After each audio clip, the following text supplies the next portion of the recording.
ാണ്. അതുകൊണ്ട് സമസ്തയിലെ ജമിയത്തുൽ ഉലമയുടെ 100ാം വാർഷികത്തോടനുബന്ധിച്ച് വിവിധങ്ങളായ പദ്ധതികൾ നമ്മുടെ ആലിമീങ്ങൾ പ്രഖ്യാപിച്ചു കഴിഞ്ഞു.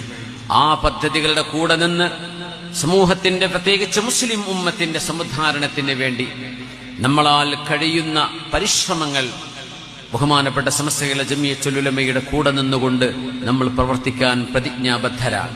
ഒരു മനസ്സോടെ, ഒരു മെയ്യായി, ഒരു മനസ്സായി, ഒരു ചിന്തയിലായി നമ്മൾ ഒന്നായി സ്നേഹത്തിന്റെ വക്താക്കളായി പരസ്പരം നസീഹത്ത് നൽകുകയും ഓരോരുത്തരും നന്മയിലേക്ക് വരണം, ഓരോരുത്തരും രക്ഷപ്പെടണം. എനിക്ക് നഷ്ടം സംഭവിച്ചാൽ പോലും എന്റെ കൂട്ടുകാരന് ലാഭമുണ്ടാകണം എന്ന് ചിന്തിക്കുന്ന പോലെ ഈ ഉമ്മത്ത് നസീഹത്തിന്റെ ഉമ്മത്തുകളായി ഒരിക്കൽ കൂടെ ലോക ജനതയ്ക്ക് മാതൃക കാണിക്കേണ്ട ഒരു അവസരമാണ് ഈ 100ാം വാർഷികത്തോടുകൂടെ വന്നണഞ്ഞിരിക്കുന്നത്.